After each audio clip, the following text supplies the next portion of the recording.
Isipin mo na lang yan. Alam kong galit ka sa akin hindi dahil sa mga nagagawa ko, kundi sa mga maling desisyon mong ginagawa at wala kang masisi kundi ako. Pero anak, tandaan mo na yung mga desisyon mong yan mismo magmumulat sa yung tama ang pagdidisiplina ko sa iyo noon. Sadyang gusto mo lang makawala dahil akala mo mahigpit ako. Mauunawaan mo ko kapag naging magulang ka na talaga. Dahil baka maging mas mahigpit ka pa sa anak mo dahil sa mararanasan mong paghihirap. Huwag mong ibahin ang usapan natin. Basta ang alam ko, masama ka pa ring ama. Wala kang kwenta, kaya naging ganito ang buhay ko. Isinusumpa ko na sana maghirap ka at kung maaari, malumpo ka na lang para mas lalo ka maging walang pakinabang. Ewan ko na lang kung magtiis pa yung babae mo sa'yo kapag nangyari yon. Anak, huwag kang magsasalita ng ganyan. Masama ang nanunumpa ng tao dahil baka ikaw makaranas niyan. Kilabutan ka lalo pat buntis ka. Ayoko may masamang mangyari sa iyo at sa anak mo. Hindi kita tinuruan na maging ganyan. May mga magulang na itinataguyod ang kanilang mga anak ng mag-isa. Sa pagkakataon na yon, isinasakripisyo nila kahit na ang pansarili nilang kasiyahan. Kahit pasabihin ng iba na obligasyon naman nila yon. Katulad ni Romar na siyang tumataguyod sa nag-iisa niyang anak. Ngunit hindi yun makita ng kanyang anak dahil naghahangad pa ito ng sobra. Ito rin ang bagay na magdadala sa kanila sa isang pagkakataon na pareho nilang paghihirapan ang buhay. Magagawa pa kayang magbago ang isang anak o mananatili itong isang alipin ng kanyang pagkakamali? Bakit? Wala namang masama kung doon ako sa bahay ng boyfriend ko matutulog, di ba? Boyfriend ko naman yun. Ang tanda ko na, panay ka pa dyan bawal sa akin. Kung si mami nga, okay lang sa kanya eh. Bakit kasi sa'yo pa ako napunta? Kung pwede namang si mami ang mag-alaga sa akin simula pa ng bata ako. Anong okay sa pagtulog sa bahay ng lalaki ha? 16 years old ka pa lang, Melody. Mag-grade 11 ka pa lang. Alam ko yung mga ganyang edad, mga mapupusok talaga. Dahil napagdaanan ko rin ang ganyang edad. Huwag mo namang sirain kaagad ang buhay mo. Paano kung mabuntis ka ha? Ano na lang ang mangyayari sa'yo? Sa panahon ngayon, ang hirap bumuo ng pamilya. Kung mabuntis man ako, malamang may ama naman yung bata. Hindi naman yun magiging katulad mong tinakasan ng responsibilidad, no? Palibasa, takot ka sa sarili mong multo, kaya ganyan ka mag-isip. Akala mo kasi lahat ng lalaki katulad mo. Hindi mo alam kung ano nangyari noon kaya kami naghiwalay ng mami mo. Wala na akong pakialam doon. Basta, aalis ako ngayon. Hindi ko kailangan ng approval mo. Matanda na ako kaya gagawin ko ang gusto ko. Oh, matanda ka na pala eh. Di pwede mo na pag-aralin at buhayin ang sarili mo. Kailan ka aalis sa bahay ko? Talagang gusto mo akong palayasin ha? Wala pa ako sa wastong edad, kaya may obligasyon ka pa rin sa akin. Baka akala mo makakatakas ka. Pwede pa rin kitang ireklamo dahil gusto mong tumigil magsustento sa akin. Hindi mo na nga ako nabigyan ng maayos na buhay. Gusto mo pang tumigil? Palibasa, may girlfriend ka na. Yung pokpok na bagong lipat doon sa upahan ni na Ate Claire. Wala kang karapatang pagsalita ng ganyan si Monica. Oh, kita mo na? Galit ka kasi totoo. Ipinagpalit mo dun si Mami? Sa ganong klaseng babae pa ha? Alam mong bago kay panganak, hiwalay na kami ng mami mo. Sa akin ka lumaki dahil umalis siya para sumama dun sa kanu niya na hindi rin naman siya pinanagutan nung nabuntis siya. Kaya wag mo sa aking isisi kung anong nangyari sa relasyon namin. Naging mabuting ama ako sa'yo at ginagawa ko ang lahat para lang mabigyan ka ng magandang buhay. Magandang buhay? Maganda na pala to para sa'yo, ha? Nakatira sa maliit na bahay, nag-aaral sa public school, may maliit na baon. Ano? Grabe naman kung yun na pala ang magandang buhay para sa'yo. Alam kong hindi ito yung buhay na gusto mo, pero pinaghirapan ko ito. Hindi lahat ng tao may bahay. Hindi lahat ng bata nag-aaral, may nakakain. Kung tingin mong hindi yan dapat ipagpasalamat, sana tingnan mo yung mga taong pinapangarap yung buhay na meron ka ngayon. Kaya nga gusto kong makapagtapos ka ng pag-aaral eh. Dahil gusto kong mabigyan mo ng magandang buhay ang magiging anak mo. Gusto kong maibigay mo sa kanila yung mga hindi ko naibigay sa'yo. Pwede bang huwag ka magdrama ngayon? Wala akong panahon dyan sa pinagsasasabi mo. Sana ikaw, una pa lang alam mo na yun. Kung hindi mo rin naman pala kayang bigyan ng magandang buhay ang magiging anak mo, sana hindi mo binunti si Mami, di ba? Hindi mo na nga mabigyan ng buong pamilya, hindi mo pa mabigyan ng marangyang buhay. Buwisit na buhay nga naman, oh! Padabog na lumabas ng bahay si Melody.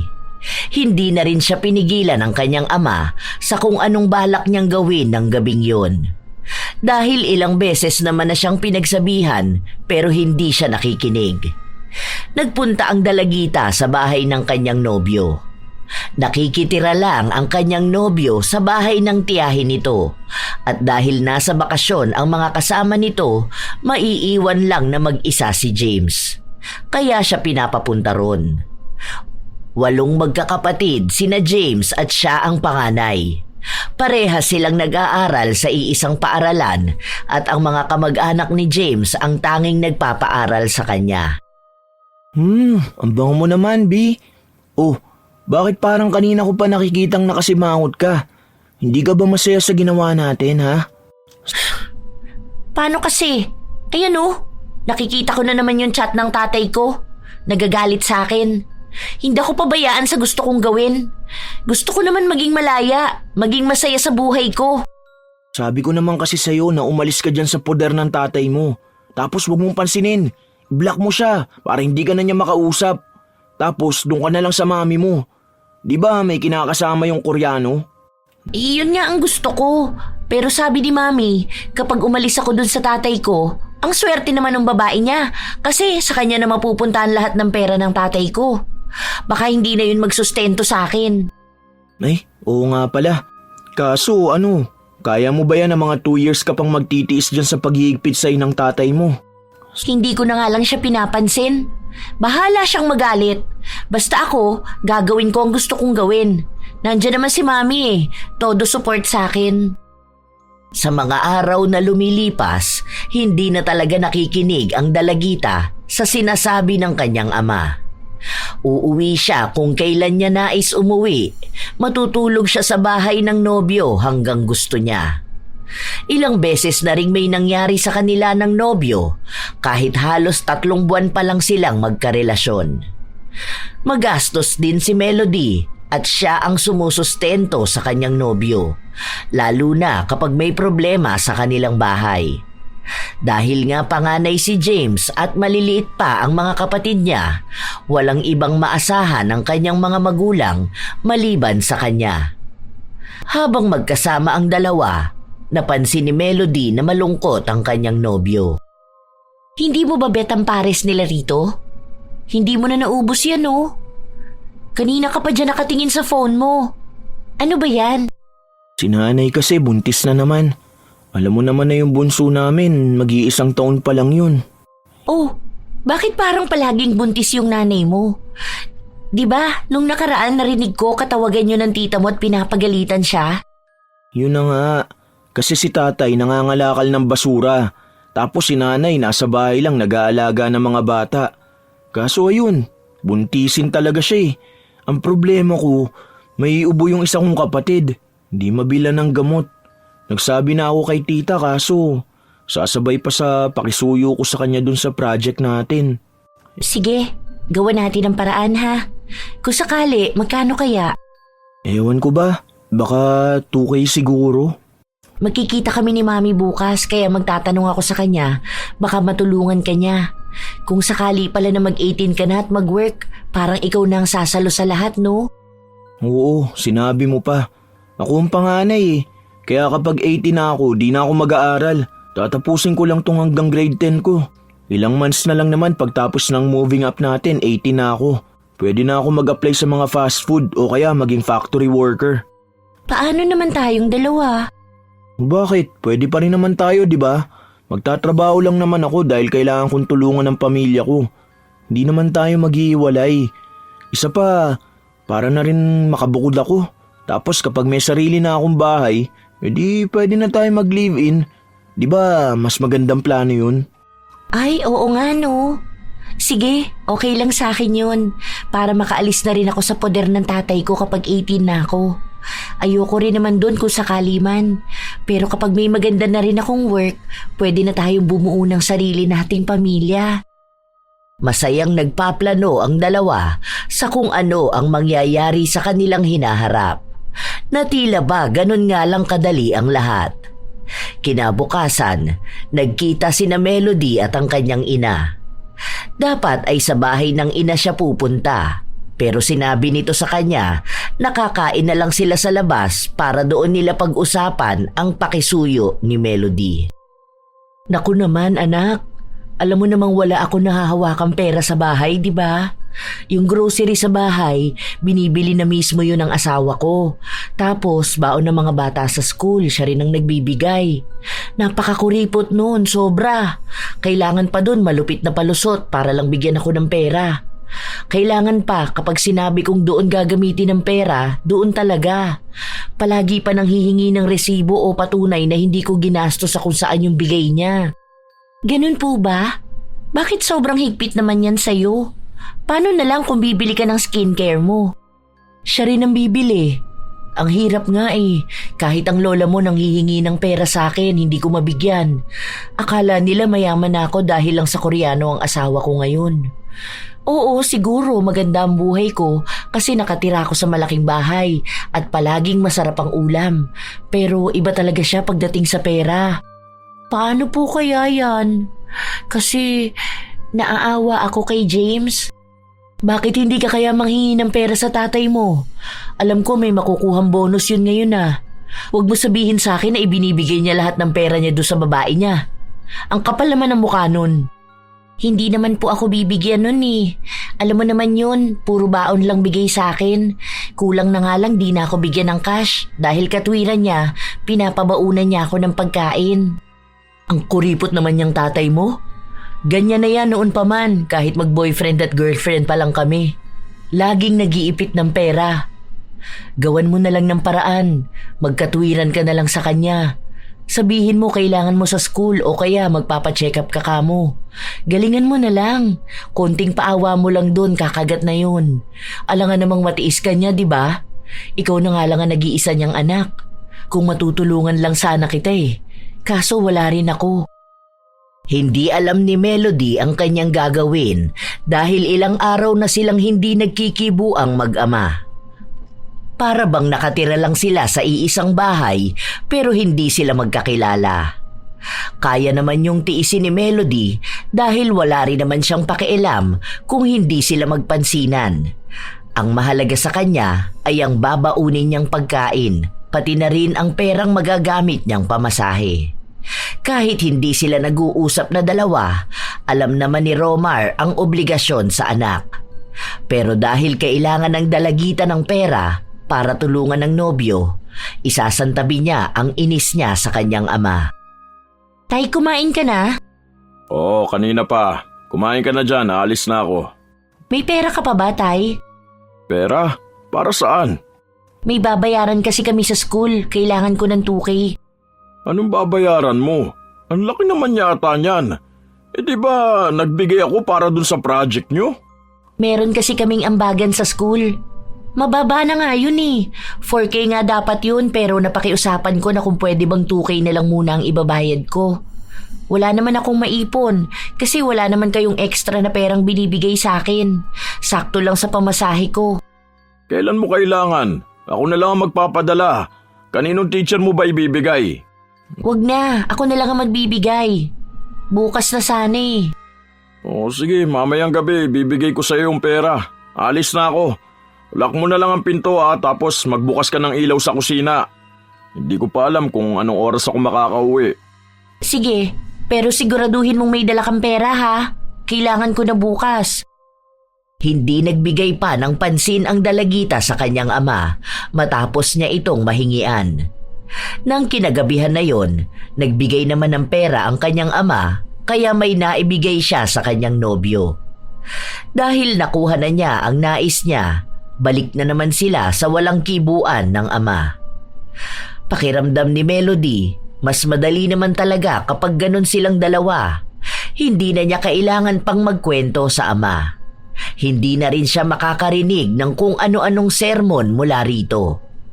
Hanggang sa isang araw, nalaman na lang ng kanyang ama ang dahilan kaya siya nanghingi ng pera. Kaya pagka-uwi niya, agad siyang kinausap nito.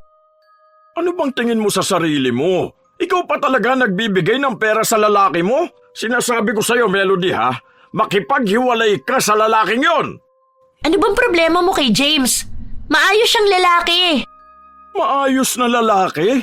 Tingin mo ba may maayos na lalaking manghihingi ng pera sa girlfriend niya? Anong klaseng lalaki yun?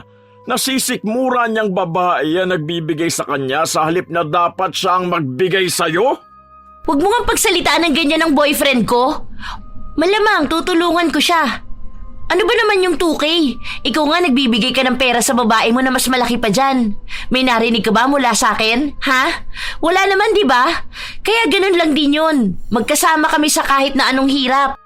Magkaiba tayo ng sitwasyon.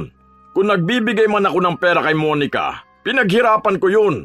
Ikaw, nagbibigay ka ng pera sa lalaking yun galing sa pera ng magulang mo. Siya ang lalaki. Dapat siyang nagpapakahirap. Ngayon pa lang nakikitaan ko na yan na hindi kayang obligasyon niya. O paano kung maging mag-asawa na kayo, ha? Aasa yan sa'yo dahil sinasanay mo siyang binibigyan mo ng pera. Ang lalaki yan dapat may obligasyon para sa'yo. Hindi ikaw ang bubuhat ng obligasyon niya. Para maliit na bagay lang gusto mo pang palakihin. Ewan ko sa'yo. Bahala ka sa buhay mo. Hayaan mo, kapag may trabaho na ako, babayaran ko lahat yan. Huwag ka mag-alala. Isinusumbat mo sa akin lahat, di ba? Oh, ano pa bang gusto mo? Mahal yung gatas ko ng baby pa ko? Pinambili mo ng diapers ko? Yung pinambayad mo ng tuition ko? Lahat ng gastos mo sa akin? Sige, ilista mo yan. Kwentahin mo. Tapos uunti-untiin kong bayaran kapag nakapagtrabaho na ako. Para matapos na yung mga hinaing mo sa buhay mo. Hindi ko sinabing babayaran mo lahat ng mga nagastos ko sa'yo. Ang gusto kong maintindihan mo, hindi mo kargo ang lalaki mo.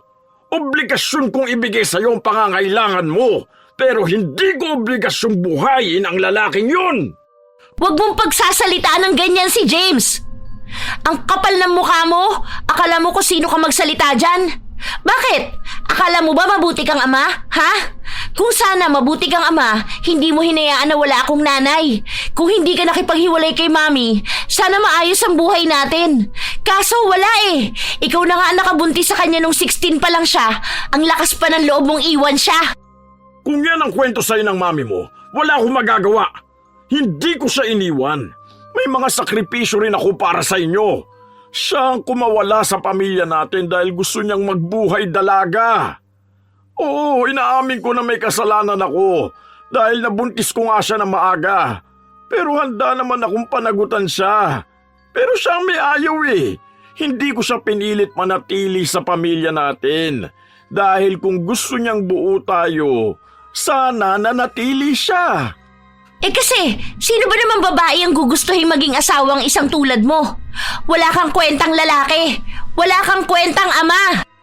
Kung wala akong kwentang ama, sana kung saan-saan ka na napunta ngayon. Sana wala ka sa poder ko. Sana hindi ka nakakapag-aral dahil pinabayaan kita. Pero hindi naman, di ba? Ikaw ang nag-iisip niyan dahil lang sa kung ano-anong naririnig mong sinasabi ng mami mo. Utang na loob, Melody. Kung tingin mo hindi ka na masaya sa bahay na to kasama ko, hindi rin kita pinipilit na manatili rito. Lumayas ka kung gusto mo. Buhayin mo ang sarili mo. Total gusto mo malaman kung ano bang buhay nang wala ko eh, di ba? Sige, maluwag ang pinto ng bahay ko. Umalis ka kung gusto mo. Makipagtanang ka. Sirain mo ang buhay mo. Pero ito ang tatandaan mo ha. Kung ano mang desisyon na gagawin mo sa buhay mo, hindi ko nakasalanan yun. May sarili kang pag-iisip. May sarili kang desisyon. Tama man yan o mali, ikaw ang haharap niyan. Baka dyan mas matuto ka para malaman mo kung gaano ba talaga kahirap ang buhay. Kita mo na? Pinapalayas mo ko dahil gusto mong iuwi rito yung Monica na yon. Ano? Magiging happy family kayo? Wow! Ang lupit mong tatay! Iiwasan mo ang responsibilidad mo sa akin para lang buhayin ang anak ng iba. Napakagaling mo! Sa ayaw at sa gusto mo, patitirahin ko rito si Monica. Gagawin ko! Bahay ko to! Ako ang nagpundar nito. Kaya ako ang magdedesisyon kung sino ang titira dito. Wala kang kwentang, ama! Buwisit ka! Pinapakita mo lang lalo sa akin na dapat hindi ka ginagalang. Sana hindi na lang ikaw ang naging tatay ko. Baka sakaling maging masaya pa ako eh. Alam mo bang kinakahiya kita? Kapag may nagtatanong sa akin kung nasa ng tatay ko, lagi kong sinasabi na patay na siya. Dahil ayokong ipakilala ka sa kanila. Nakakahiya! Baka pagtawanan pa nila ako. Mas mabuti pang patay ka na sa kwento ko kesa naman makita nila kung gaano kamiserable ang buhay ko dahil lang sa kasama kita. Wala akong pakialam sa kwento mo. Yan naman talagang pinaparamdam mo sa akin simula pa noon eh. Hindi ko alam kung anong mali kong nagawa sa'yo. Siguro kasi mahigpit ako? Sino ba namang ama ang hindi maghihigpit sa anak niyang babae, ha? Lalo na kayong mga kabataan para kayong mga pakawala. Ayoko lang danasin mo ang paghihirap ng pagiging batang ina. Dahil kung ikaw sa sarili mo hindi mo naranasan ang magandang buhay, hindi mo rin yun maibibigay sa anak mo. Tandaan mo yan! Ako, kapag naging isang magulang ako, sisiguraduhin ko na hindi matutulad ang anak ko sa nangyari sa akin. Buo ang pamilya namin at may responsableng ama. Hindi ako hahanap ng lalaking kagaya mo. Tandaan mo rin yan! Mahirap magsalita ng tapos, Melody. Hindi ako hihiling ng kahit na anong masama tungkol sa'yo. Pero alam kong darating ang araw na maiintindihan mo rin ako. Pero sana sa araw na yun, hindi pa huli ang lahat para sa'yo. Hindi na naghintay pa ng salita si Romar. Agad na siyang nagtungo sa kanyang kwarto habang bitbit ang sama ng loob sa kanyang dibdib. Palagi na lang silang nagtatalo ng kanyang anak. Ayaw niya ang mga salitang lumalabas sa bibig ni Melody, pero alam niyang kahit naman anong gawin niya, hindi niya mababago ang isip ng anak. Ang tanging makakakita lang ng mali niyang ginagawa ay si Melody lamang. Ilang araw pa ang lumipas, hindi na pinaghahandaan ni Romar ang anak niya ng babaunin nito. Nagluluto siya ng makakain nila pero hindi na katulad noon na nakahanda ang pagkain sa baonan ng dalagita. Bakit wala pa akong baon? Meron na akong niluto dyan. Ayusin mo na lang. Aalis na ako. Ganun lang yon? Hindi mo ilalagay sa baonan ko? Oh, akala ko ba kaya mo na ang sarili mo? Bakit pati paghahanda ng babaunin mo kailangan ko pang asikasuhin? Kaya mo na yan. Dapat matuto kang wala ako. Doon mo masasabi sa sarili mong hindi mo na talaga ako kailangan. Pati responsibilidad sa pag-aalaga sa anak, hindi pa magawa. Ay, anong klaseng tatay yan? Hindi na kumibo pa si Romar. Umalis siya ng bahay para pumasok sa trabaho. Si Melody naman, inasikaso ang kanyang sarili dahil sa tagal niyang maghanda ng babaunin niya at sabayan pa ng pag-aasikaso sa sarili, late siyang nakarating sa kanilang paaralan. Dahil doon ay napagalitan siya ng kanilang guro. Nang matapos ang klase, nagkita ang magkasintahan at inilabas ng dalagita ang lahat ng hinanakit niya tungkol sa kanyang ama. Diba? Kung ikaw ba naman matinong tatay, hahayaan mo bang mahirapan ang anak mo? Nakakainis na siya eh. Ewan ko ba? Kaya siguro iniwan ni mami yun eh. Kasi alam niyang wala talaga siyang kwentang lalaki. Buisit! Ano ba, Bi? Kumalma ka lang, okay? Tignan mo, stress na stress ka na. Kumukulubot na yung noo mo. Baka mamaya maaga kanyang tumanda. Ay, kasi naman yung lalaki na yun eh. Walang ibang dulot sa akin kundi ang sama ng loob. Wala na siyang pinakitang maganda sa buhay ko. Hindi na talaga ako makapaghintay na umalis sa bahay niya at magsama na tayong dalawa. Hayaan mo, mangyayari din yan. Sa ngayon, magtiis ka munang samahan ng tatay mo, ha? Okay lang yan. Ilang taon na lang naman eh. Ay, sana nga dumating na ang araw na yun. Hindi ko na kayang pagtiisan ng ugali niya. Tapos ang higpit pa. Kailangan kapag gabi na, matutulog na talaga. Hindi pwedeng magpuyat. Papatayin na niya yung wifi kapag 10 PM na. Buksan mo na lang ulit kapag tulog na siya. Hindi ko yun pwedeng buksan. Nasa loob ng kwarto niya yung wifi, no? Lagi pa namang nakalak yung pinto nun. Alam mo, simula nung nakilala niya yung babae niya, mas sumama ang ugali niya. Ang damot niya ngayon. Ayaw niya akong bigyan ng pera dahil sinasabi niya, binibigay ko lang daw sa'yo. Grabe naman yung tatay mo. Pati pala sa akin ayaw niya. Ay, sa bagay, alam ko naman na ayaw niya sa akin. Ang dami niya kayang sinasabi kapag nakikita niya ako.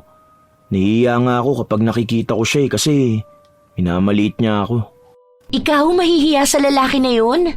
Ang kapal naman ng mukha niya kung magsasalita siya ng masama tungkol sa'yo. Bakit? Kilala ka ba niya? Ha?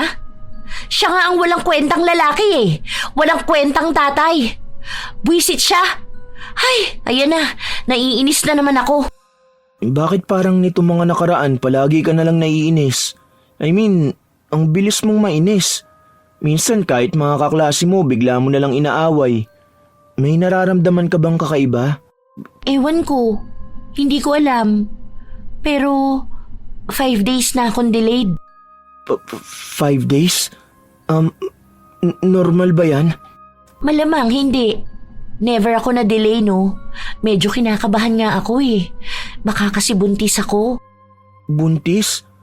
Baka naman hindi. Baka ano lang yan.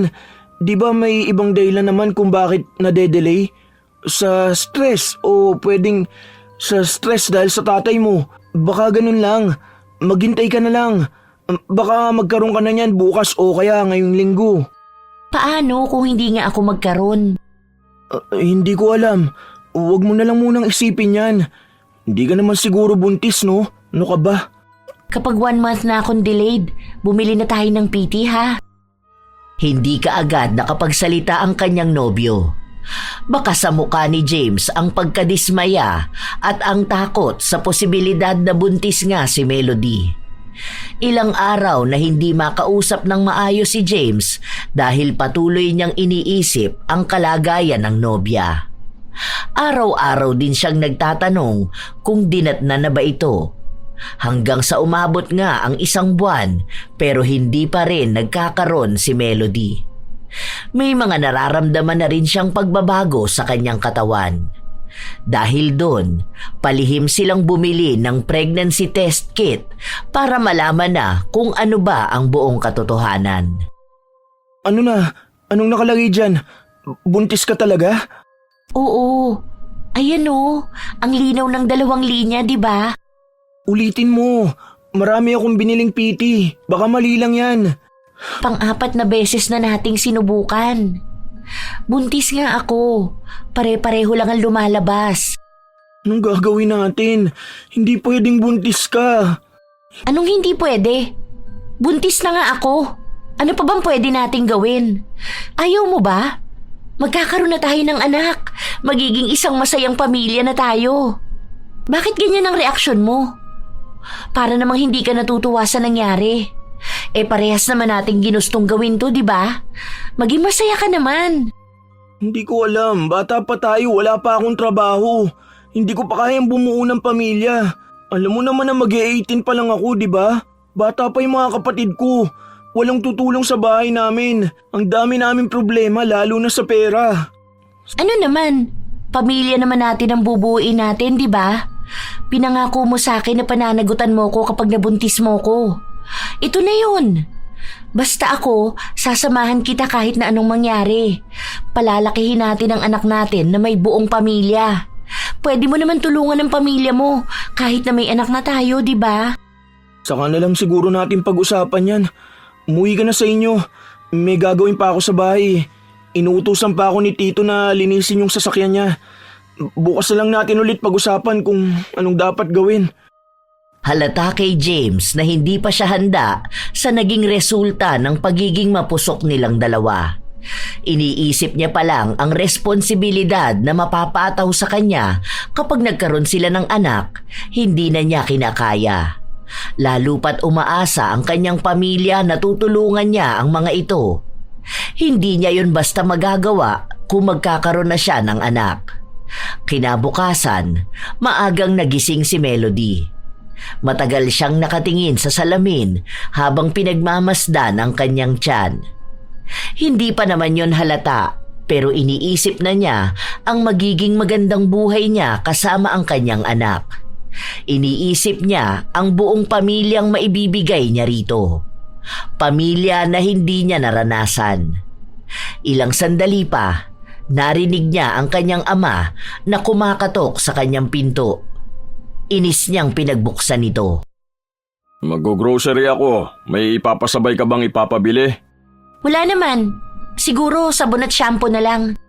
Napkin mo, hindi na? Baka ubos na yan kasi yung maliit lang nabili ko last time. Baka magkaroon ka ngayon. Hindi na. Marami pa ako rito. Ha? Sigurado ka ba? Oo nga, di ba? Yun na yung sinabi ko. Kailangan pa magtanong ng paulit-ulit eh. Sige na, dalian mo lang at aalis din ako. Magkikita kami ni James dahil may mahalaga kaming pag-uusapan. Kahit na may pagtataka sa mukha ng kanyang ama, umalis ito. Ilang oras lang din, pagbalik niya ay may dala siyang mga prutas.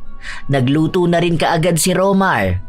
Para bago umalis ang anak, ay makakain na muna ito. Si Melody naman, panay ang tawag sa kanyang nobyo para tanungin kung anong oras ba sila magkikita. Pero walang nagiging tugon si James. Kagabi pa yon hindi nagpaparamdam sa kanya. Iniisip na lang ni Melody na baka naghahanda ang kanyang nobyo para sa pagsasama nila sa iisang bubong, katulad ng ipinangako sa kanya nito noon. Ilang sandali pa, nang makatanggap ng mensahe ang dalagita at sinabi na pumunta na lang siya sa bahay ng nobyo, agad na rin siyang naligo at nag-ayos. Luto na ang almusal. Kumain ka na muna bago ka umalis. Hindi na. Doon ako kina James kakain. Aalis na ako. Sigurado ka ba? Ang sarap pa naman ang niluto ko. Paborito mo to eh. Sinigang na baboy. Ayoko nga kumain, di ba? Ikaw na lang. O kaya tirhan mo na lang ako para mamaya pag uwi ko. Alis na ako. Ano ba naman yan? Anong amoy yun? Bakit ang baho? Mabaho? Wala namang mabaho rito ah. Ang bango kaya, amoy lemon. Naghiwa ako ng lemon kanina kasi inilagay ko sa pitchel. Ang baho talaga. Itapon mo na nga yun. Nakakadiri. Ano bang nangyayari sa'yo? Buntis ka ba? Ha? Ano ba yung sinasabi mo? May mabaho lang dito sa bahay buntis agad. May napapansin ako sa'yo nitong mga nakaraang araw pa. Alam kong delay ka. Dahil ako nagtatapon ng basura sa CR. Wala akong napapansin na ginamit mo. Ano? Buntis ka na talaga? Ano naman kung totoo? Ha? Diyos ko naman, Melody. 16 years old ka pa lang. Tingin mo ba makakaya mo mag-alaga ng anak mo kung sarili mo nga hindi mo maalagaan ng maayos? Bakit mo ba ako sinisigawan, ha? Kung buntis man ako, wala namang masama doon. Malamang babae ako. Kaya naman namin to ni James. Halika, magpupunta tayo ng ospital para malaman natin kung totoo bang buntis ka. Ano ba? Bitiwan mo nga ako, nasasaktan ako. Oo na, buntis ako. Diyos ko po, ano bang pagkukulang ko sa yung bata ka? Bakit naman ganyan ang ginawa mo sa sarili mo? Ang taas ng pangarap ko para sa'yo dahil ayaw kong mag-aya ka sa nangyari sa mami mo. Nak, bakit naman ganyan? Wala namang masama kung nabuntis ako. Hindi lang naman ako 16 years old na nabuntis, diba? Ang iba naman nagagawa nilang buhayin ng anak nila at mabigyan ng magandang buhay. Hanggat alam kong mahal ako ni James at handa siyang magpakatatay sa anak namin, hindi ko ikahihiya tong pagbubuntis ko. Anong magandang buhay ang maibibigay sa'yo ng lalaking yun, ha? Kung siya nga hirap na sa buhay niya tapos dadagdag pa kayo ng anak mo? Tingin mo ba kaya niyang mapakain ka ng 3 beses sa isang araw? Kaya ba niya ang gasto sa bata? Kung alam mo lang kung gaano kamahal ang magpalaki ng anak. Parehas pa kayong walang trabaho. Tapos yung magiging asawa mo, may mga kapatid pang bubuhayin. Mukhang yung magiging anak nyo kasabay pa ng nanay niyang isisilang yung bunso nilang kapatid. Tingin mo kaya niyang sustentuhan ang lahat? Kaya namin basta magtutulungan kami. Basta alam ko mahal namin ang isa't isa. Kaya namin to para sa pamilyang pinapangarap namin. Anak, ang pagbuo ng pamilya, hindi lang yan para sa pagmamahal. Hindi sapat na mahal nyo lang ang isa't isa para mabuhay kayo. Kaya nga kita pinag-aaral, di ba? Para magkaroon ka ng magandang kinabukasan at ang magandang kinabukasan na yun ang magiging susi para mabigyan mo rin ng magandang buhay ang magiging anak mo. Pero paano mo yun magagawa ngayon kung hindi ka pa tapos ng grade 10 mo? Buntis ka na! Huwag mo akong pakialaman, okay? Hindi naman ikaw ang ginugulo ko para sa anak namin eh. Kaya namin to. Kapag nakapanganak na ako, pwede naman ako maghanap ng trabaho. Mabibigyan pa rin naman ng magandang buhay ang anak namin. Huwag mong pangunahan ang desisyon ko sa buhay. Hindi mo alam kung ano ang mga plano namin. Tila ba gumuho ang mundo ni Romar nang marinig niya ang mga salitang yon mula sa kanyang anak. Nawala na siya ng pag-asa na pakikinggan pa siya nito. May desisyon na si Melody at kahit na ano pang sabihin niya, yun pa rin ang pipiliin ng kanyang anak. Kaya sa halip na paghigpitan pa ito, hinayaan na lang niyang gawin ni Melody ang sa tingin niya ay tama. Ilang linggo pa ang lumipas, tumigil na sa pag-aaral ang dalagita dahil kailangan niyang bantayan ang kanyang kalusugan para sa kanilang anak. Huminto rin si James sa pag-aaral para maghanap ng trabaho. Naging kargador siya sa palengke at kakarampot na pera lang ang kinikita niya. Hanggang sa nagpasya ang dalawa na magsama na sila dahil nagpupumilit si Melody na dapat ay sa iisang bahay na lang sila nakatira. Gurado ka ba ron? Oo, para hindi na rin ako mahirapan na palagi ako nagpupunta sa bahay nila. Para doon na lang ako. Pwede naman kayo rito. Para kahit paano mababantayan kita. Hindi na. Kaya nga ako aalis dahil ayoko makasama ka. Sige na, okay na muna tong dala kong gamit. Saka ko na lang kukunin yung iba kapag lilipat na kami ng bahay. Magpadala ka na lang sa akin ng pera bilang sustento mo. Dahil wala pa naman akong 18 years old, hindi pa pwedeng masolo ng babae mo ang lahat ng pera mo. Hindi na pinigilan ni Romar ang anak. Makikitira sina Melody at James sa bahay ng tiyahin ng binata. Nakiusap na si James kaya pumayag naman ito. May hiwalay na maliit na kwarto naman ng binata at ipinangako niya na kapag nakaipon siya ng pera, lilipat sila sa mas maayos na paupahan.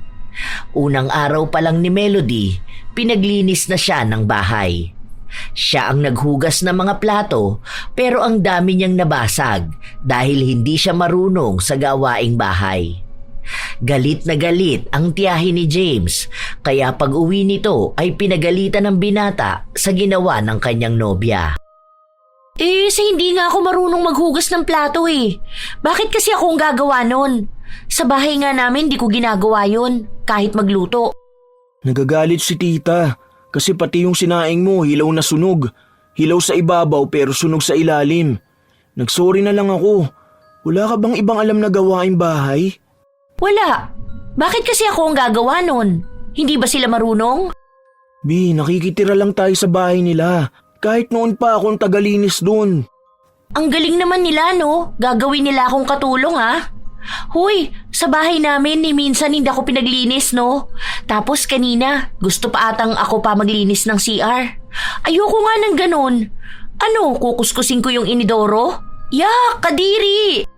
Dahil dito ka na nakatira, hindi ka na pwedeng maging buhay prinsesa. Kahit pa sabihin mong buntis ka. Kasi nakikitira pa rin tayo sa bahay nila. Sila nagbabayad ng bills tapos hindi naman ako masyadong makaambag sa pagkain. Intindihin mo na lang, Bi. Kailangan mong makisama sa kanila dahil wala pa tayong sariling bahay Kahit na ayaw ni Melody maglinis ng bahay, ginawa niya yon. Kapag naaabutan siya na nagpapahinga, pinaparinggan siya.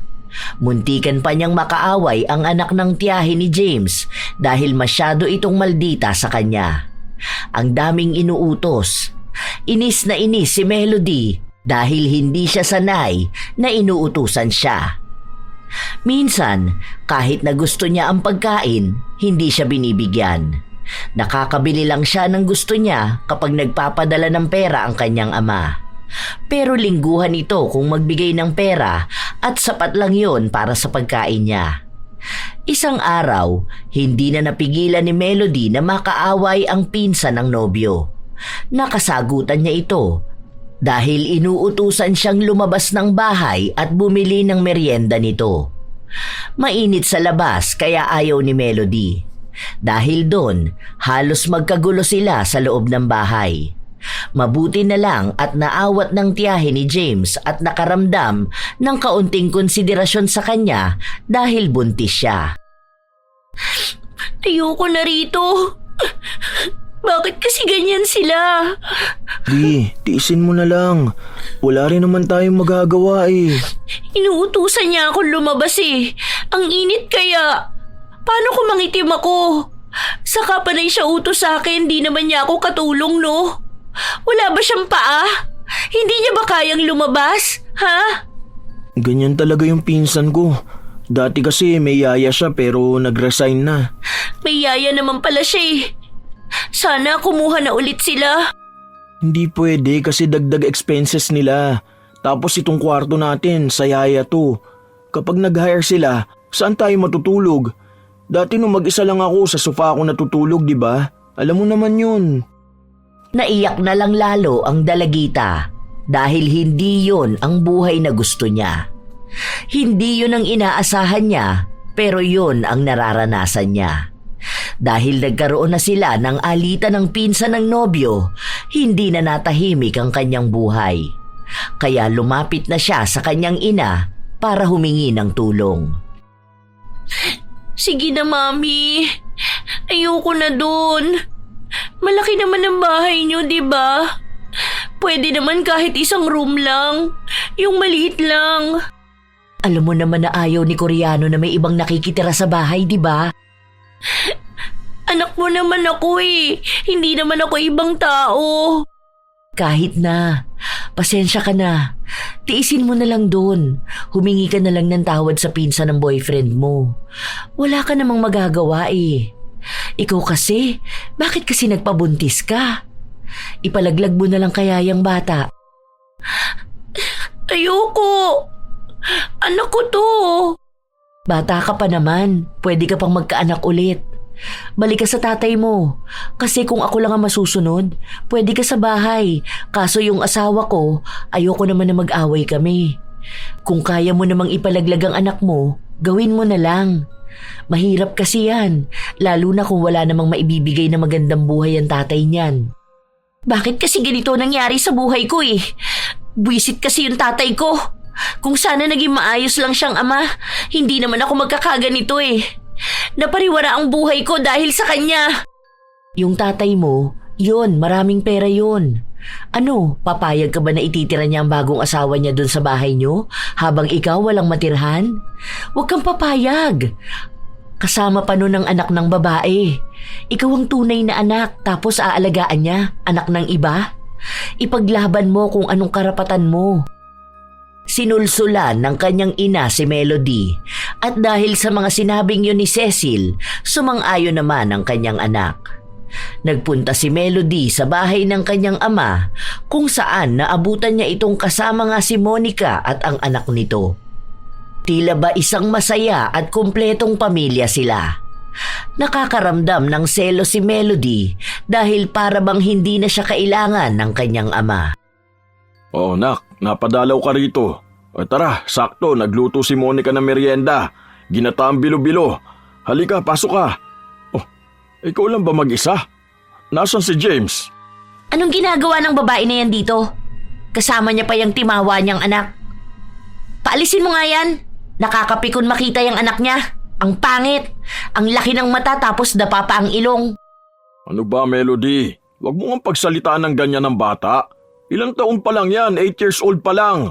Matuto kang ang isipin muna yung ilalabas mo salita sa bibig mo. Pinag-isipan ko yun. Bakit nga ba nandito yan sila? At bakit hindi? Dito na sila titira sa bahay. Ah, so hinintay mo lang talaga akong umalis para itira mo sila rito, no? Kaya pala hindi mo ako pinigilan, ha? Bakit kita pipigilan? Di ba ikaw ang may gustong sumama sa boyfriend mo?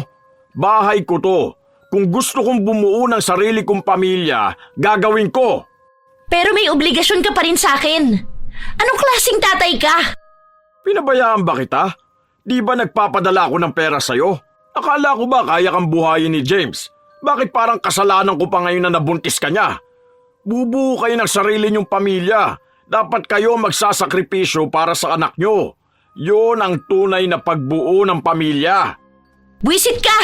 Ikaw ang may kasalanan kaya naging ganito ang buhay ko. Kung naging maayos ka lang sanang tatay, masaya ako. Hindi ako mabubuntis kaagad. Hirap na hirap ako doon sa bahay ng tita ni James kasi ginagawa nila akong katulong doon. Paano kung magiging walang kwentang ama? Kung ibinibigay ko sa iyo ang kalayaan na gusto mo, di ba nung pinipigilan kita matulog sa bahay ng boyfriend mo, nagagalit ka kasi mahigpit ako? Ngayon naman na hinahayaan na kita magsama kayo, magagalit ka pa rin sa akin? Sinabi ko na sa'yo, mahirap ang buhay para sa ganyang edad at ikaw ang nagdesisyong harapin yan.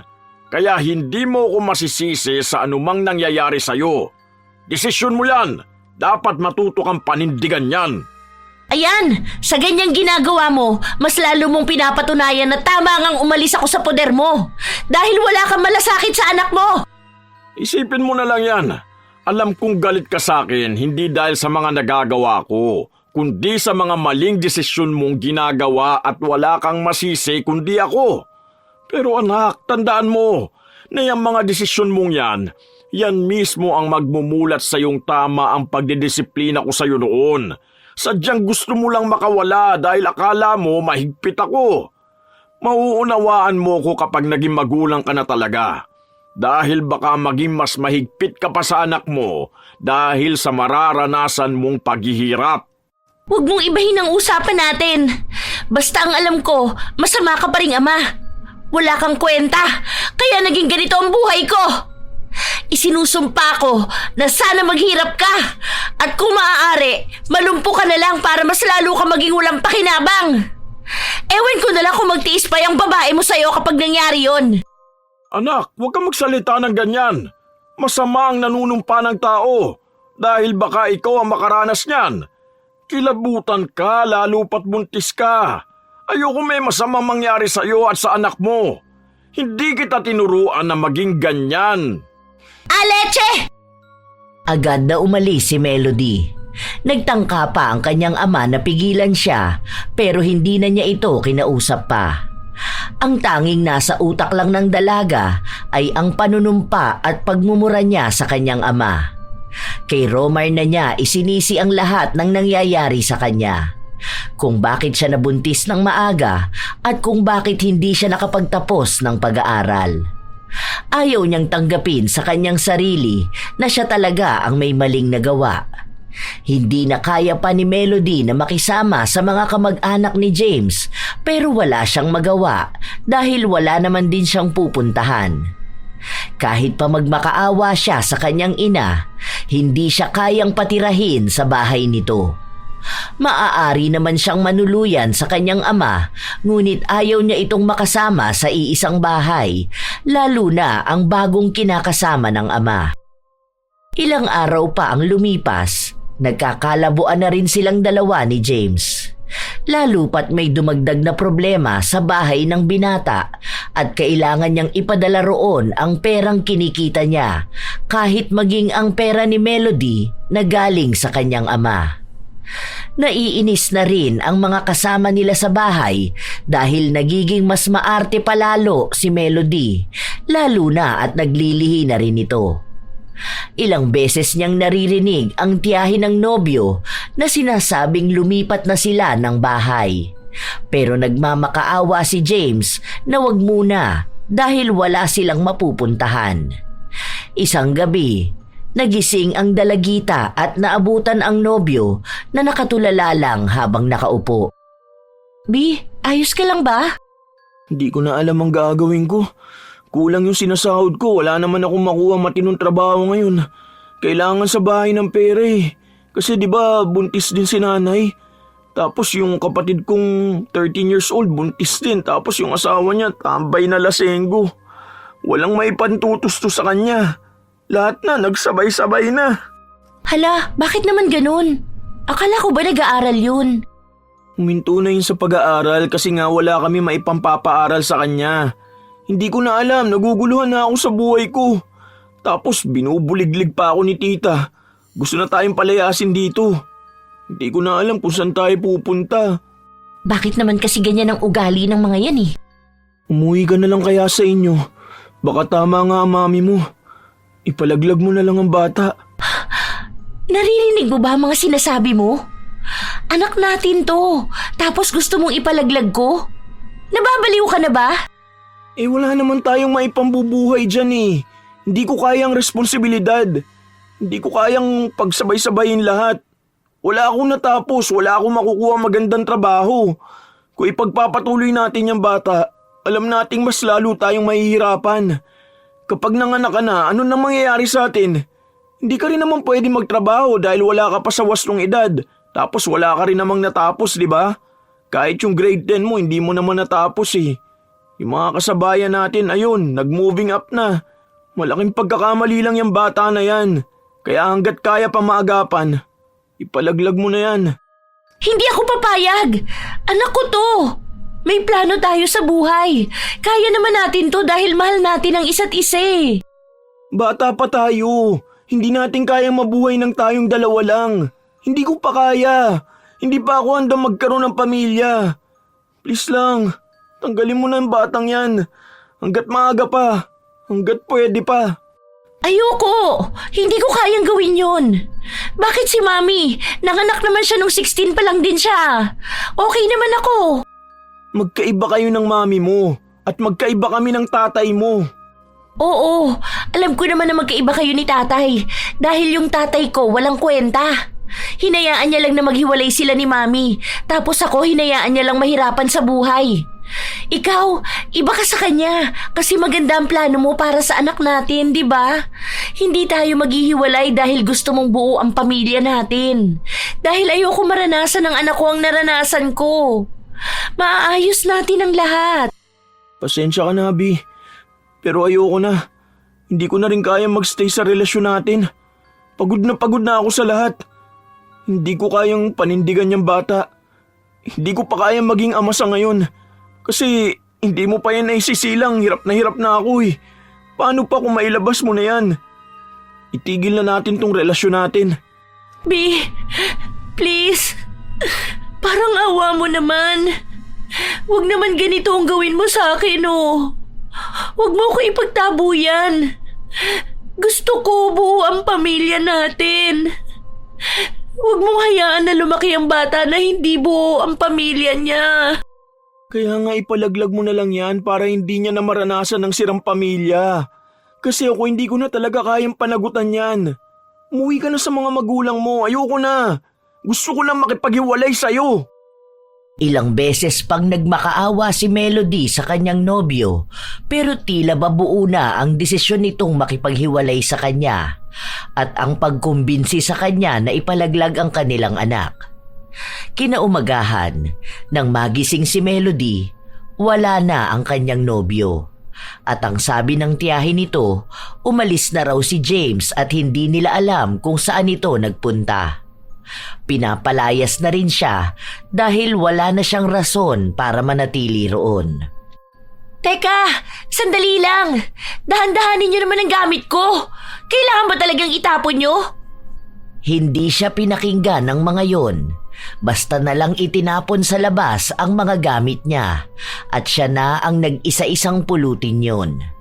Hindi mawari kung nais bang maiyak ng dalagita o nais niyang manggalaiti sa galit. Sinubukan niya ring tawagan si James pero hindi na ito sumasagot sa kanya. Kahit tawagan niya ang mga magulang ng nobyo, wala silang maiturong lugar kung nasaan ang binata. Ano ba naman, James? Nasaan ka na ba? Bakit mo naman ginawa sa akin to? Mukha akong kawawa rito sa kalsada. Nakakahiya. Nakatingin silang lahat sa akin. Ano bang mali kong nagawa sa buhay ko at nagkakaganito ako?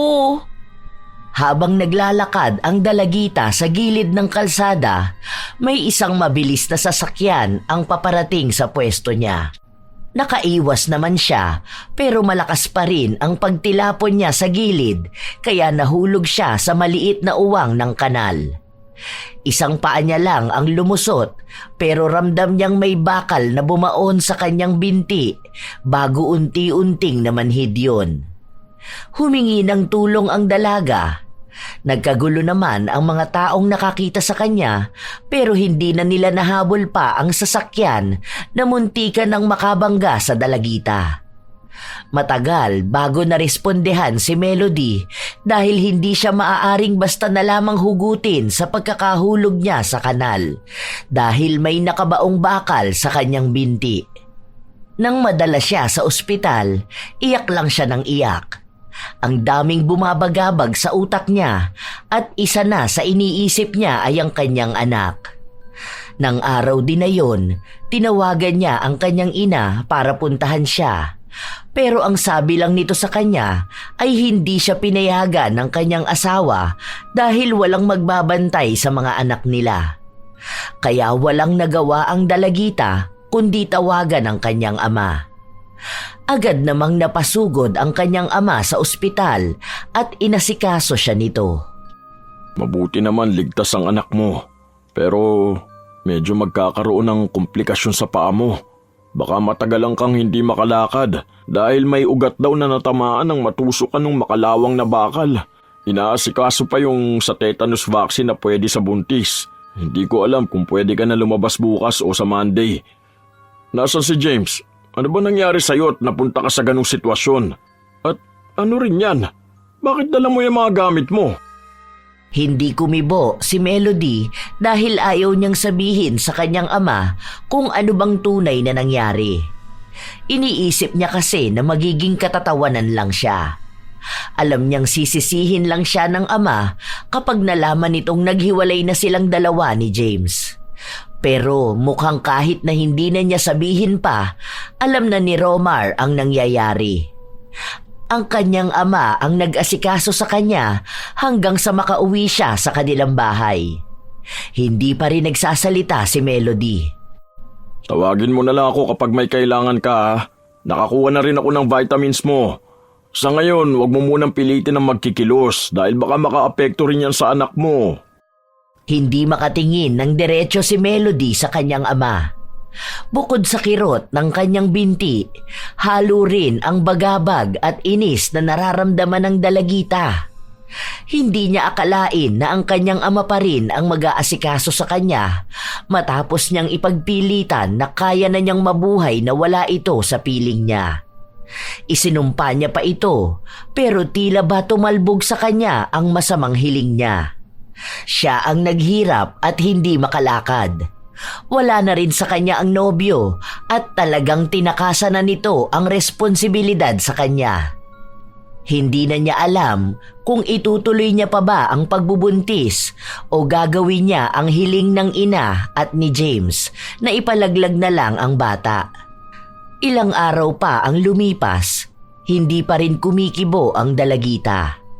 Ang kanyang ama at si Monica ang nag-aasikaso sa kanya kahit pasabihin niyang kaya na niya ang sarili niya.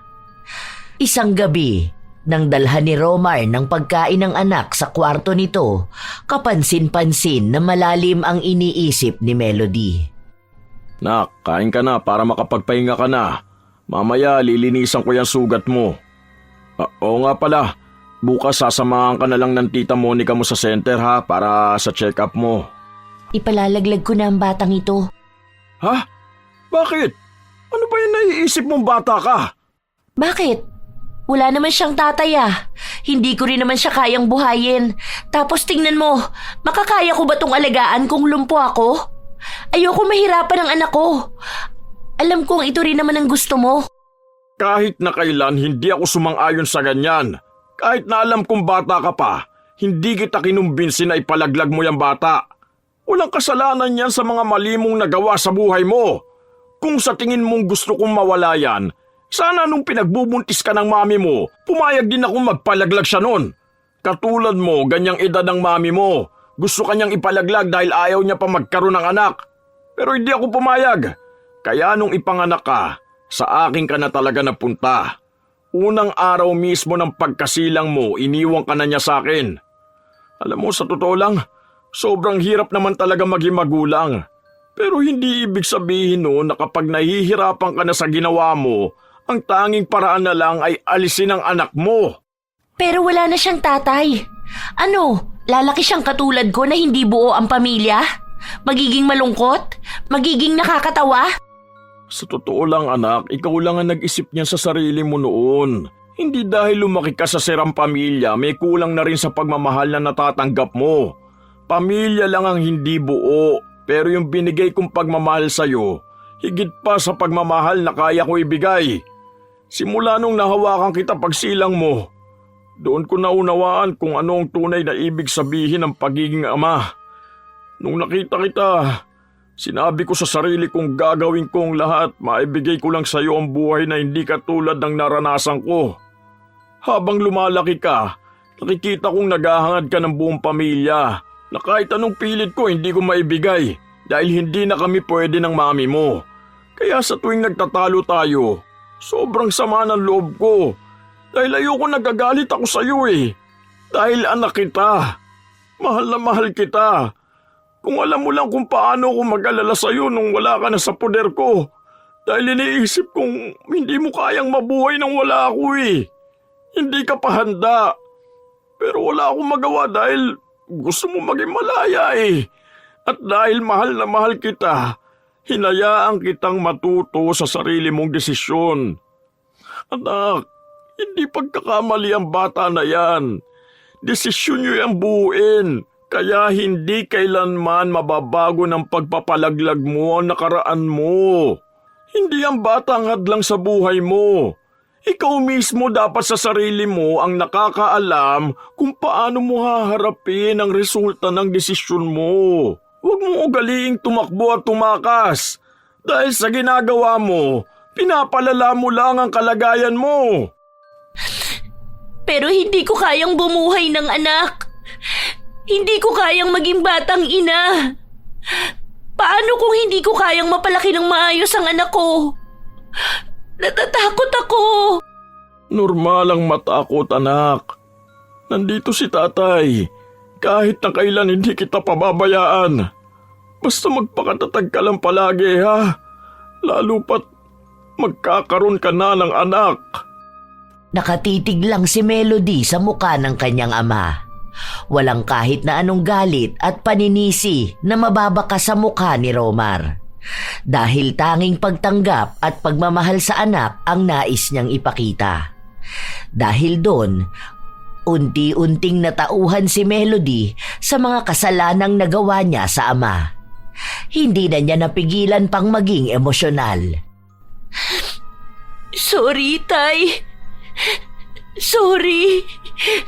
Ang sama kong anak. Noon pa man, galit na galit ako sa'yo kahit wala ka namang pinakitang mali. Kahit na pagmamahal lang naman yung gusto mong iparamdam sa akin. Hindi ko man lang nakita yun. Pinagpilitan kong maging malaya at di ko inintindi yung paghihigpit mo sa akin. Ngayon, naiintindihan ko na kung bakit mo yun ginagawa. Dahil ayaw mong maulit sa akin yung nangyari kay Mami. Pero eto na nangyari na sa akin. Single mom na ako. Yung tatay ng anak ko, hindi nyo naging kasing responsible. Kakaiwas ko magkaroon ng asawa na malayo sa ugali mo. Napunta ako sa walang paninindigan. Sorry, Tay. Tapos, ilang beses pa akong humiling ng masama tungkol sa'yo. Tama ka nga. Kung wala ka, hindi ko kakayanin ang buhay sa mundong to. Sana, anak ko. Umiiyak ka na naman, Okay lang yan. Dumarating talaga tayo sa punto na nagkakaroon tayo ng maling desisyon. Pero hindi naman ibig sabihin na yun na rin ang katapusan ng lahat. Malalaman natin kung gaano tayo magiging matatag kapag natuto na tayong harapin ang pagkakamali na nagawa natin. Sorry, Tay. Huwag mo kong iiwan na. Ikaw na lang ang kakampi ko. Hindi ko kakayanin kung wala ka. Oo naman, hindi mawawala si tatay. 2 na kayo ng anak mo ang baby ko. Gagaling ka pa rin naman, hindi ka habang buhay na magiging lumpo. Sa ngayon, kailangan mo magpakatatag dahil kailangan mo maging malusog para maging malusog din ang baby mo paglabas. Kaya mo yan, ha? Big girl ka na dapat kasi magiging mami ka na. Nagkapatawaran ang mag-ama. Alam ni Melody na hindi sapat ang salita para maipakita niya ang pagsisisi sa mga nagawa niyang mali. Sa ginagawang pag-aalaga sa kanya ni Romar, doon nalaman ni Melody kung ano ba ang tunay na pagmamahal. Hindi niya kailangan hilingin ang buong pamilya dahil kaya namang ibigay ng kanyang ama ang mga pangangailangan niya. Naging maayos din sila ni Monica, lalo pat nakikita niyang maalaga rin ito sa kanya at kay Romar. Habang tumatagal at lumalaki na ang tiyan ng dalagita, nagiging maselan din ang kanyang pagbubuntis. Pero wala siyang ibang ginagawa kundi ang magpahinga at magpagaling. Kapag may pagkakataon, sinasamahan siya ng ama na maglakad-lakad sila sa tabing dagat. Nahihirapan pa rin si Melody humakbang at lumakad ng maayos, pero nakakaya naman niyang umusad sa tulong ng kanyang ama. Naging bukas siya para tanggapin ang mga payo ng ama dahil alam niyang lahat ng iyon ay makakabuti sa kanya. Hindi rin sa kanya pinaparamdam na malaking pagkakamali sa buhay nila ang kanyang anak.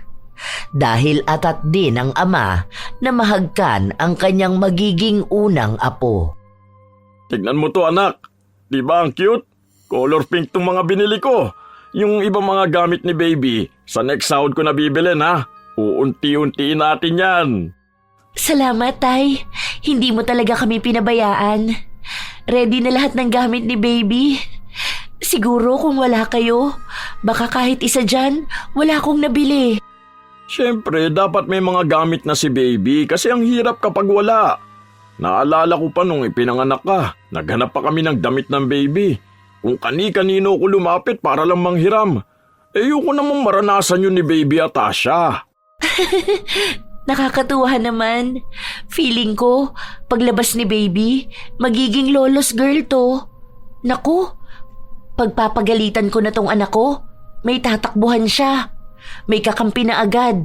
Nako, lugi na bigla ang anak kasi malamang mas kakampi na sa apo. Aba, dapat lang kampihan ng apo. Pero parehas lang din ang paghihigpit.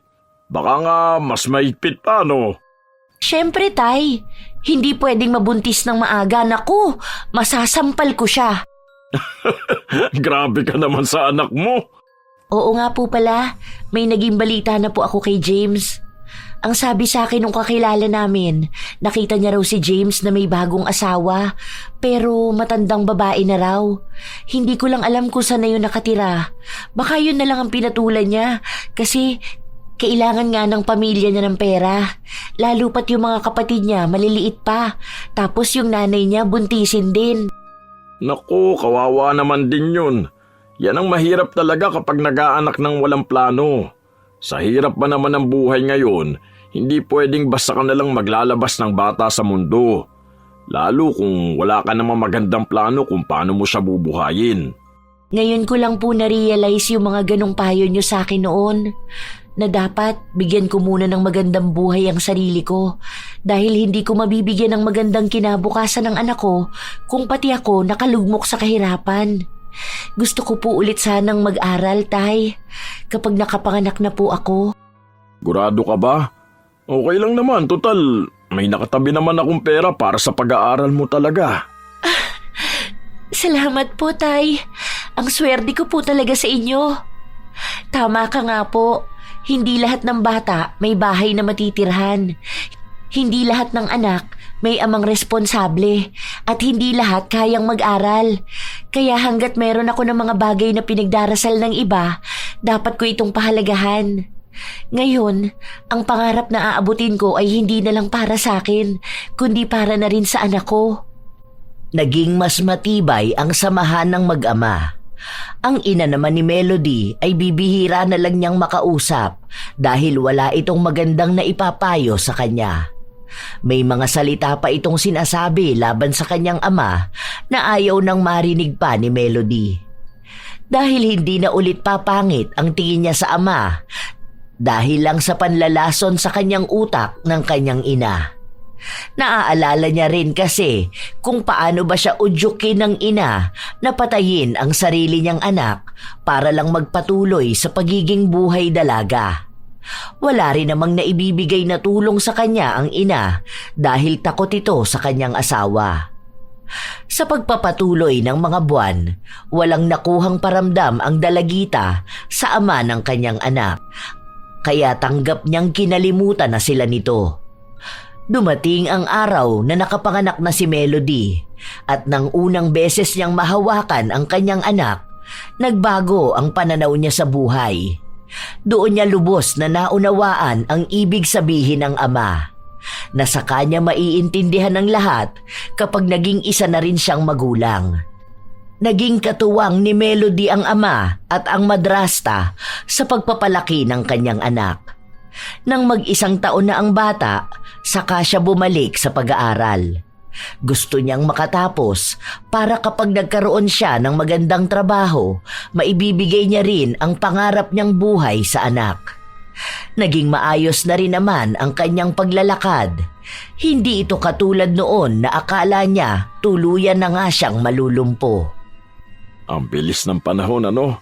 Ang laki na ng anak mo at ang kulit. 3 years old na agad si baby Atasha. Samantalang noon, bit-bit ko pa yan ng ganito. Ang liit-liit. Tapos laging lumulungan sa dibdib ko. Kaya nga po, Tay. Hindi ko rin agad na malaya na ganun pala kabilis lumilipas ang panahon, ano? Sa susunod niyan, kaming dalawa na ang mag-aaway dahil magiging makulit na siyang teenager na gustong gawin lahat ng naiisip. Naku! Nakakatakot na baka magmana sa akin yan. Attitude pa lang yan, kuhang-kuha na sa akin. Dapat yata ihanda ko na ang sarili ko.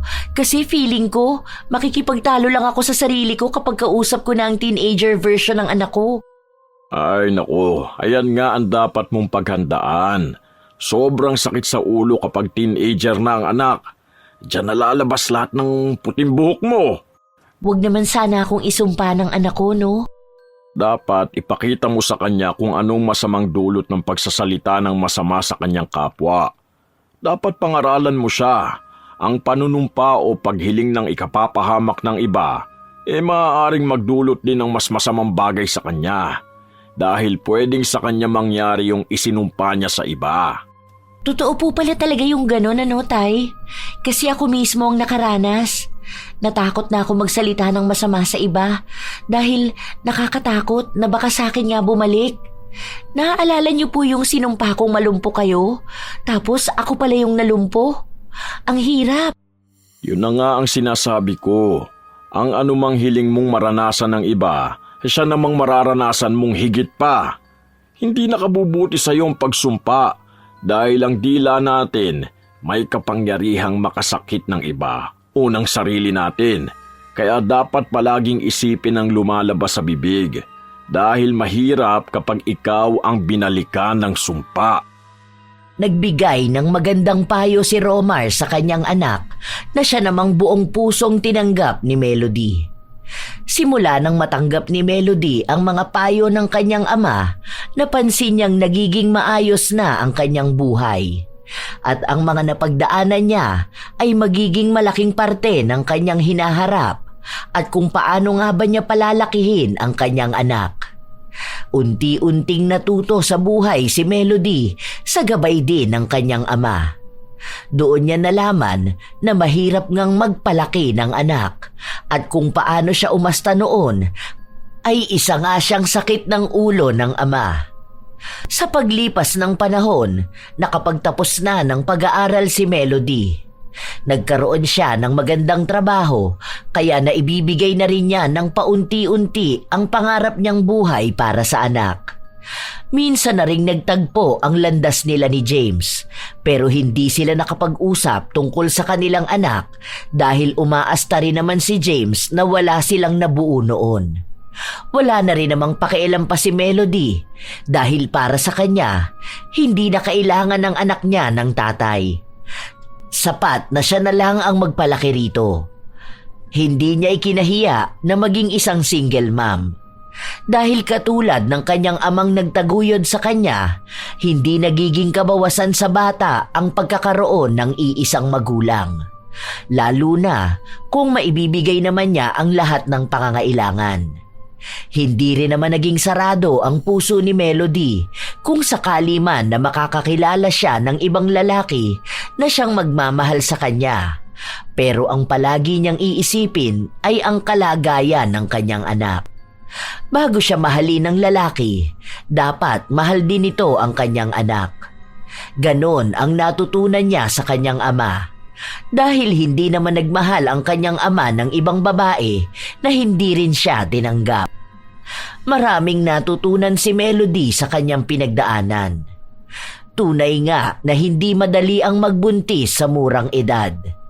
May pangarap na nasisira at napakahirap magpalaki ng anak. Kung walang tumulong sa kanya, alam niyang hindi niya kakayanin ang lahat. Kaya lagi niyang sinasabi sa mga kabataang mapupusok na ang pagbuo ng bata ay hindi biro kailanman, na ang pagmamahal ay hindi magiging sapat. Kailangan maging responsable sa desisyong kanilang pinipili. Dahil kapag nakabuo na, hindi na madaling makatakas. May dahilan kung bakit naghihigpit ang mga magulang. Tandaan na ang mga magulang ay nagbibigay ng payo, hindi para hadlangan ang kalayaan ng kanilang mga anak, kundi upang ingatan sila laban sa maling desisyon na maaaring magdulot ng mabigat na responsibilidad. Ang pagsunod sa iyong magulang ay pagsalba sa iyong kinabukasan. Ayaw lang din nilang danasin mo ang maling desisyong kanilang napagdaanan noon. Kayo, mga apo, ano ang opinyon nyo sa naging buhay ni Melody? May nakaranas ba sa inyo na mabuntis sa murang edad? Ano naman ang inyong maibabahaging payo para sa mga kabataang mapupusok at tingin nila ay kaya na nilang bumuo ng isang pamilya? Nais kong marinig ang inyong opinyon at natutunan sa ating bagong kwento. Shout out sa ilan sa mga masusugid na tagapakinig ng mga istorya ni Lola Telang. Caroline Aporto, Jen 1219, Jonaline Condes, Jenny Suzuki, Julieta Ortega, Janet Singson, Blessy May, Assorted Love Hurts KSA, Wilda Rodriguez, My Honey 23, Iya Domingo, Miko Win Mark Cabrera, Charmaine Montilla, Basanta Mila, Perlin Nicor. Salamat sa pakikinig nyo, Min Ping, Marjorie Dequila, Nor Pontinuela, Cherry Fe de Alagdon, Art Ian Bensorto, Hathor and Yuki, The Fantastic Bullies, Miss OBR Travels, I Love Traveled, Romina Buado from Marikina, Lydia Lopez, Rachel Whitney, Marilor Guevara, Snow Cabanilla, Comega Mix, Noemi Kiambao at kay Angelica Degano Talanya at kay Sis Canchelin Canillo Obina ng Candelaria, Quezon. Lilian Del Rosario, kumusta kayo? Ami Yong, Chambu Diday, Loren Perez, Inang Ausa at sa Satrain family, Rosaura Delgado, Charmaine Angke, Florita Gapan, Cram Marker, Supladang Pasaway, Nancy Makasakit, Crisialin Ace Veloso, Alvin Ranera, Sheila Lagrama, Cinderella Gutierrez, Noemi Garcia Pabunan, Filipina Palsario.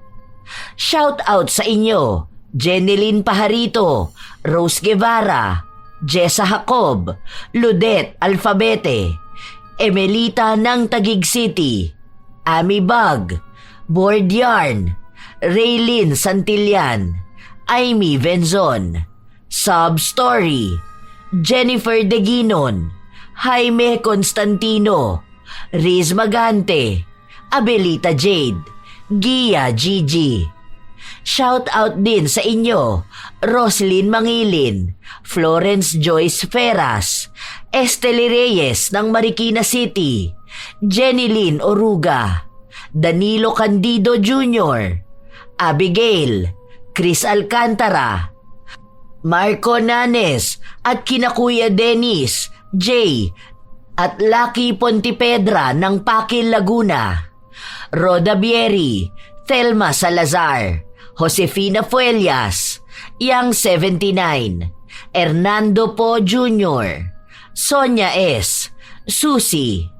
Maligayang pakikinig sa inyo, Hazel Fiesta, Liza Agodo, Lorraine, Elizabeth Dunca, Roxanne Gaudicos, Angeline Gahelonia, Chloe Abalos, Annalisa Malatbalat, Sofia Moralio, Sydney Crosswind, Beth, Era Sera, My Haven and Stitch, Roy Lacandalo, Lucky Nanay at sa Balota family ng Caloocan.